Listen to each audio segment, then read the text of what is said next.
Jadi waktu itu Pak Tito itu baik, dia Kapolri, itu jangan. Kalau kita ada janji mau Australia tidak dihukum mati ya jangan. Krisnamurti juga setuju, jadi akhirnya kita simpen dulu. Begitu banyak pasang mata yang melihat kasus ini, termasuk segala ahli segala macam, tapi tidak satu pun yang bisa membuktikan bahwa Jessica adalah seorang pembunuh atau yang bersalah. Tidak bisa membuktikan kecuali asumsi itu. Jadi salah kalau misalkan begitu banyak pasang mata tidak ada yang memperhatikan atau yang tahu gitu. Ya gimana orang mau tahu karena memang nggak ada buktinya gitu kan. Nah, masalah Roni ngomong terus Jessica menangis bukan karena Jessica merasa bersalah atas kejadian itu, tetapi Jessica nangis lebih tepatnya karena dia difitnah, dia omong segala macam yang buruk-buruk padahal dia tidak seperti itu, dia menangis gitu loh. Bukan karena dia mendengar omongan Roni terus dia menangis, enggak, sama sekali enggak begitu. Jadi Masya tolong belajar lagi, lihat lagi semua kejadiannya baru ngomong, jangan saling jeplak gitu loh, nanti kena karma loh. Entah beberapa minggu menghilang ya. Dan kemarin muncul klarifikasi, memberikan statement. Mungkin muncul setelah kemarin melihat ada 3.000 lawyer yang mendeklarasikan dukungan kepada Jessica. Akhirnya beliau muncul.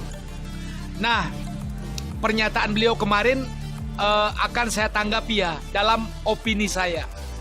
Oke. Yang pertama, beliau kemarin dari awal selalu bilang kata maaf gitu loh. Beliau minta maaf, tapi bukan kepada Jessica, tapi kepada Pak Otto. Dari awal video sampai pertengahan video selalu ada kata maaf Pak Otto, maaf Pak Otto. Ternyata Pak Otto ada benarnya gitu loh. Seharusnya kalau dia tahu Pak Otto ada benarnya, dia bukan hanya minta maaf kepada Pak Otto, tapi juga kepada Jessica. Tapi dia nggak lakukan itu. Dia hanya minta maaf kepada Pak Otto, maaf Pak Otto gitu. Padahal dia dulu sangat garang menyerang Pak Otto. Dalam pandangan saya, kenapa dia tidak minta maaf ke Jessica tapi ke Pak Otto? Karena dia tahu Jessica tidak memiliki kekuatan. Jessica berada dalam sel. Jessica tidak bisa melakukan apa-apa. Sementara yang bisa melakukan dan aktif melakukan dalam kasus ini adalah Pak Otto Hasibuan. Yang menggerakkan 3.000 lawyer dan beberapa orang lainnya adalah Pak Otto Hasibuan. Yang punya semangat untuk membebaskan Jessica, kepalanya, ketuanya adalah Pak Otto Hasibuan. Jadi ayahnya Mirna ini berpikir jika dia bisa meluluhkan Pak Otto, maka semuanya akan lebih gampang gitu loh. Jadi dia berusaha untuk meluluhkan hati Pak Otto dengan minta maaf. Ya, seharusnya kalau dia minta maaf ke Pak Otto dan bilang Pak Otto ada benarnya, dia juga harusnya minta maaf ke Jessica gitu.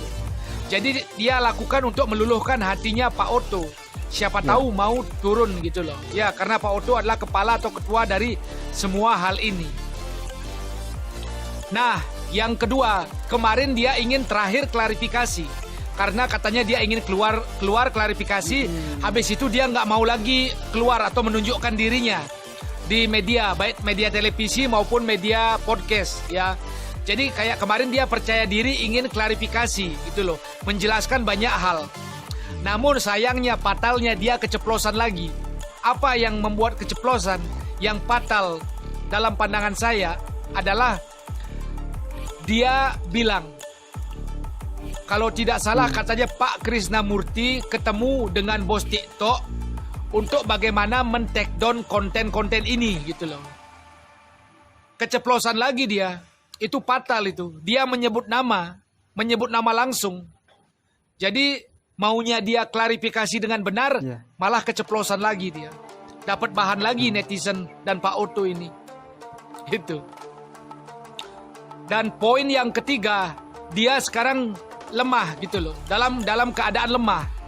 Dalam artian kalau ibaratkan baterai 100% ya, kekuatan dia sekitar 60%. Kenapa lemah? Karena dari segi ekonomi kayaknya Pak Edi ini mulai agak runtuh. Dia mulai tidak bisa bayar pesangon karyawan, gaji karyawan, dan juga dia sedang dalam posisi dituntut oleh karyawan-karyawannya. Jadi posisi dia lemah. Apalagi mau bagi-bagi duit kepada orang lain. Posisi dia lemah gitu loh.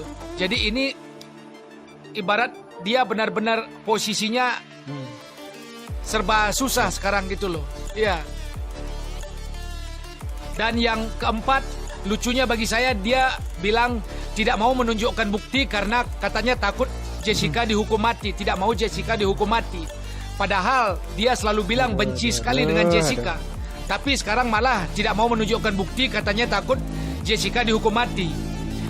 Dalam pandangan saya, kalau ada orang yang sebegitu bencinya seperti Pak Edi ini kepada Jessica, kemudian anaknya meninggal, dihilangkan nyawanya oleh Jessica, maka psikologis normal dia pasti akan ingin juga Jessica meninggal, nyawa dibalas nyawa gitu loh. Jadi agak mengganjal kalau tiba-tiba dia berhati malaikat seperti itu, berhati Hello Kitty. Kayaknya ada yang mengganjal dalam psikologi saya tentang dia gitu loh. Nggak mungkin kayaknya itu. Nah, poin yang terakhir, Pak Edi dan beberapa Pak Edi ini tidak kepikiran. Dia masih berpikir 2023 sama dengan 2016 gitu loh. Dia nggak berpikir, makanya ketika diundang di podcast, diundang di televisi, dia pede, percaya diri. Dia berpikir situasinya sama kayak tahun 2016. Namun dengan adanya TikTok ini, rame-rame ini sangat berpengaruh gitu loh. Mulai rame, mulai banyak orang saling berkomunikasi. Disitulah Pak Edi mulai berpikir, ternyata 2023 tidak sama dengan 2016. Disitulah dia mulai merendah gitu loh. Mulai tahu bahwa hawanya agak berbeda. Bahwa ini lebih susah itu daripada 2016 gitu loh. Akhirnya dia baru sadar, baru dia agak-agak merendah, baru tensinya agak turun gitu loh. Ya, jadi dia baru mungkin berpikir ternyata sekarang beda, bukan kayak 2016 lagi gitu loh. Sekarang netizen udah banyak seperti jaring gitu loh kerjasamanya. Ya, jadi itu aja tanggapan saya mengenai komentar Pak Edi kemarin yang sudah muncul di publik ini ya. Oke, mantap. Itu aja, terima kasih. Kemungkinan. Mana tim yang lagi bahagia nih mendengar Profesor Edi ditetapkan sebagai tersangka kasus suap gravitasi 7 miliar guys. Kalau zaman sekarang kayak gini nih, apapun itu cepet banget, sat langsung nih tersangkanya ada dengan bukti-bukti yang ada. Beda sama yang zaman dulu 2016 itu nggak tahu kenapa ya, kayak gampang banget gitu kalau misalnya mau melakukan tindak kriminal atau kejahatan tuh gampang, tinggal disuap diem gitu. Kalau zaman sekarang itu enggak guys, zaman sekarang itu ya korupsi, kalau ada apapun itu sat langsung nih, kayak contohnya ini. Nah, untuk kasus yang dulu yang ada hubungannya sama Jessica ini juga lagi digodok nih. Kira-kira dia juga ada nggak sih di kasus itu? Kayaknya ada. Bener gak? Kayaknya lagi pada gembira ya orang-orang, apalagi yang mendukung Jessica, apalagi orang-orang yang gak percaya sama kasusnya Jessica. Yang mana kasusnya Jessica itu emang bener-bener ya janggal banget. Salah satunya orang ini nih yang bikin janggal. Orang ini nih saksi ahli dari pihaknya papanya Mirna yang yakin banget dan yang meyakinkan semua orang biar percaya kalau si Jessica adalah pembunuhnya. Padahal itu mungkin hanya rekayasa. Dan akalan-akalan dia ini salah satu yang bikin menghancurkan anak bangsa yang gak bersalah, tapi disalah-salahin gara-gara dia nih saksi ahlinya. Oke, kita tunggu kabar selanjutnya. Pokoknya dari kemarin ini udah ditetapkan tersangka, mungkin ini adalah karma dan itu udah membuat kita jadi gembira. Karena podcast dia juga yang menyudutkan, yang sampai saat ini masih menyudutkan Jessica. Itu bikin gregetan sih, tapi Allah nggak pernah tidur. Dan sekarang belum semuanya, dan sekarang ini udah ditunjukin nih salah satu kelakuan dia. Nggak tahu kelakuan yang mana lagi yang belum terungkap, tapi mungkin masih banyak. Tapi ini aja satu udah bikin kita happy banget. Semoga dia juga bisa merasakan apa yang Jessica rasakan sekarang. Dan